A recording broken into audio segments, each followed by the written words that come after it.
Salut à tous, on vous propose notre application Mabia Mobile, un outil innovant comme support d'aide à la décision en irrigation pour apporter les deux efficaces et avoir une meilleure productivité.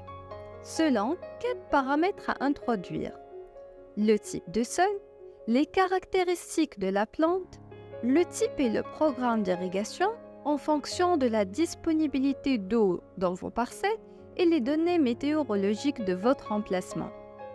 Par cela, nous avons donné à la plante les besoins réels en eau selon un bilan hydrique scientifique. Cette application inclut les connaissances et l'expérience des agriculteurs et en particulier leurs défis en matière d'eau et d'irrigation. Nos chercheurs scientifiques tunisiens qualifiés ont tout modulé dans ce modèle simple qui va bien avec la situation réelle des agriculteurs dans cette situation critique de pénurie d'eau. Mais maintenant, nous allons suivre les étapes et voir comment introduire les informations nécessaires.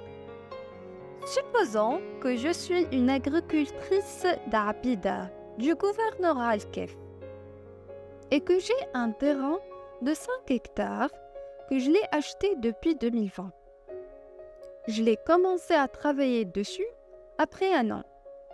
Cette année, je prévois de le diviser en 5 portions, ou on va dire 5 parcelles, où la première de 1,5 hectare, c'est pour la production de tomates, et à planter environ le 15 avril.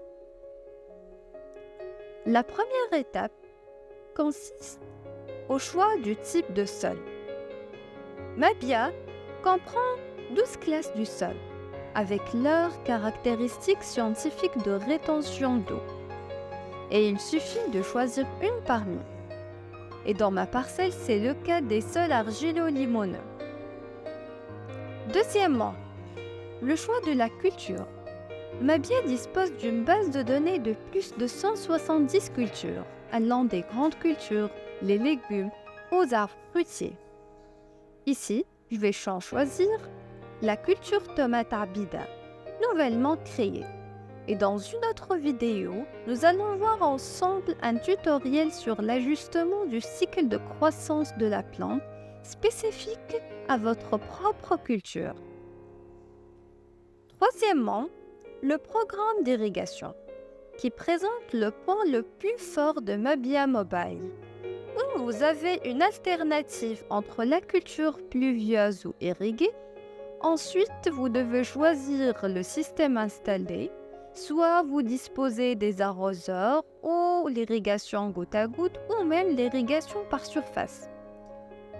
Puis, s'il vous plaît, ajoutez le pourcentage de la fraction mouillée par votre système, parce que c'est très important.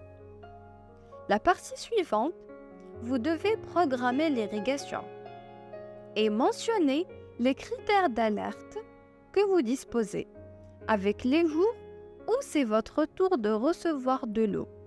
Si vous faites partie d'une GDAO par exemple, ou même si vous partagez un puits privé avec un voisin.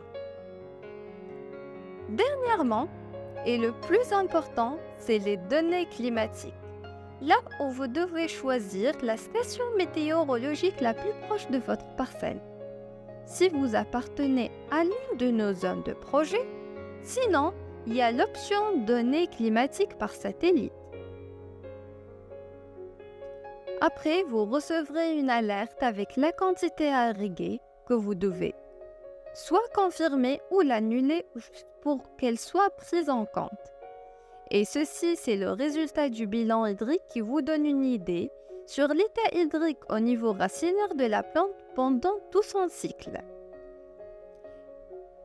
L'équipe Mabia a pensé à l'agriculteur et a ajouté l'historique à l'irrigation avec les dates et les doses précédentes pour plus de précision. Mais quotidiennement, vous devez mettre à jour les données climatiques et vérifier vos alertes. Les mêmes étapes pour les autres parcelles. Simplement l'adapter à vos conditions réelles dans votre ferme. Soyez prudent en introduisant vos informations pour avoir toujours des alertes correctes. J'espère bien qu'il était digne et facile à utiliser. Si vous avez des questions, laissez-les en commentaire. Et n'oubliez pas de consulter nos pages pour toute mise à jour.